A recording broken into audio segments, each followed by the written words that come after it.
6 నెలల క్రితం 100 కోట్ల రూపాయలు డబ్బు చేతులు మారింది, అనుమానమే లేదు.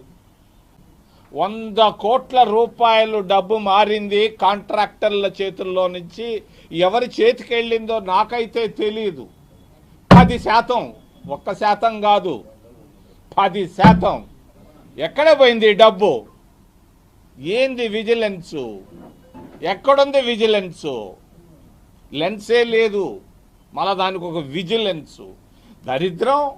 పవిత్రమైనటువంటి డబ్బు 100 కోట్ల రూపాయలు కాంట్రాక్టర్ల చేతుల్లో నుంచి వ్యక్తుల చేతుల్లోకి రావడం అనేది తప్పు తప్పు తప్పు తప్పు తప్పు.